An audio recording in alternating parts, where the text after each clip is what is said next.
प्रेम से बोलिए सच्चे दरबार के। ओम जयंती मंगला काली भद्र काली कपालिनी दुर्गा क्षमा सेवा धात्री स्वाहा स्वधा नमोस्तुते।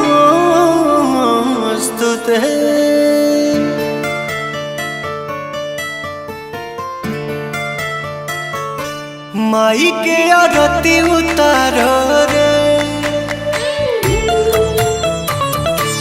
मंगल गीत गाओ रे। माई के आरती उतारो रे मंगल गीत गाओ रे।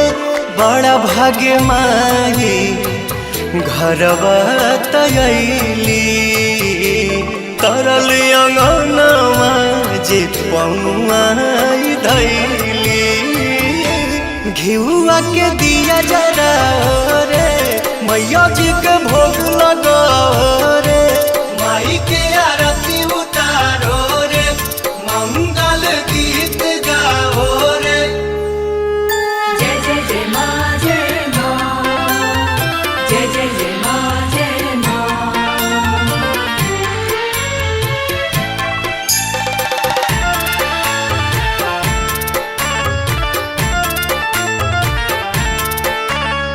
जय हो जग तरनी जय हो दुख हरनी आइलू अपना बेटा के दुआर। हाई हम पुजरिया रखी नजरिया सुखी रहे पूरा परिवार। एहो पंडित जी शंख बजावा सब जन मैया पे फूल बरसावा। मैया के चुनरी ओढ़ाओ रे हरी हरी चूड़ी चढ़ाओ रे। माई के आरती उतारो रे मंगल गीत गाओ रे।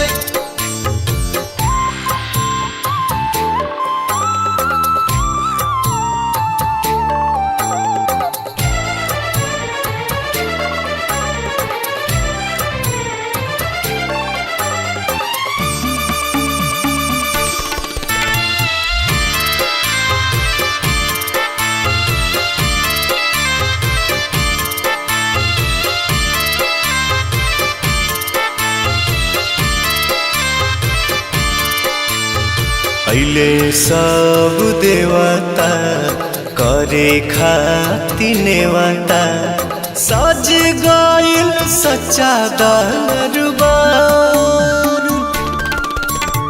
सभे पाँव पूजे चारों ओरिया गूंजे माई तोहार जय जयकार।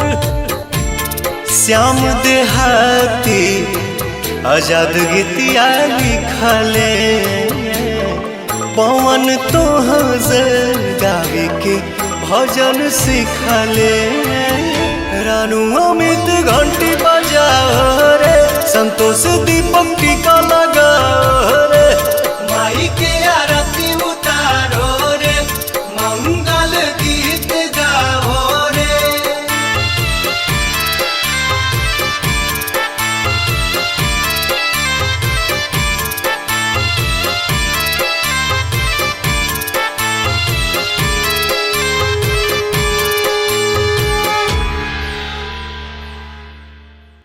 घिउआ के दिया जरा रे मैया जी के भोग लगाओ